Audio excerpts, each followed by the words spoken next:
Now, let's solve the simultaneous equations using the elimination method. Step 1.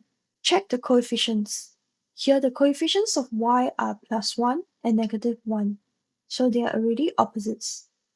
Step 2. Add the two equations together to eliminate y.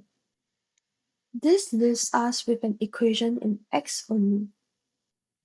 Step 3. Solve for x.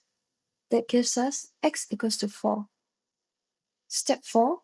Substitute the value of x back into the original equations to find y. That gives us y equals to 3. After doing this, we find the solution is 4, 3. This method is very efficient when the coefficients line up nicely as in this example. Now, it's your turn again to practice using the elimination method. We are given two equations, 3x plus 2y equals to 11 and 3x minus 2y equals to 1. Take a moment to try this on your own. Now, let's solve the simultaneous equations using the elimination method. Step 1.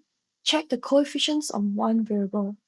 Here the coefficients of y are +2 and -2, which are already opposites. Step 2. Add the two equations to eliminate y. Step 3. Solve for x. Step 4. Substitute x equals to 2 back into one of the original equations to find y. That gives us y equals to 2.5. So the solution to the system is 2, 2.5. Did you get it right?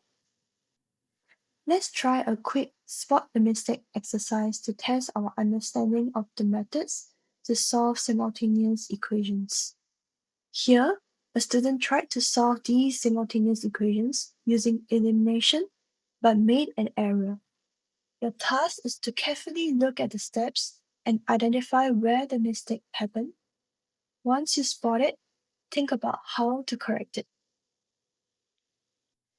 Here's where the student went wrong. When subtracting the second equation from the first, both terms in the second equation must have their signs changed. So instead of just subtracting 3y, we subtract 3y plus 2x.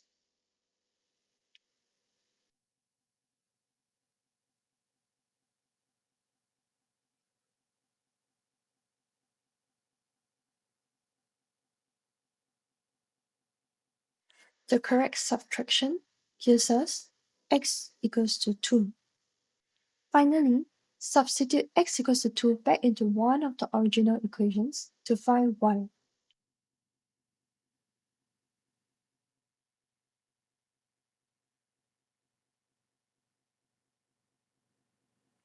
This shows why it's important to change the signs of all terms when subtracting equations in elimination method. Click subscribe to become smarter with Learn Maths Today channel.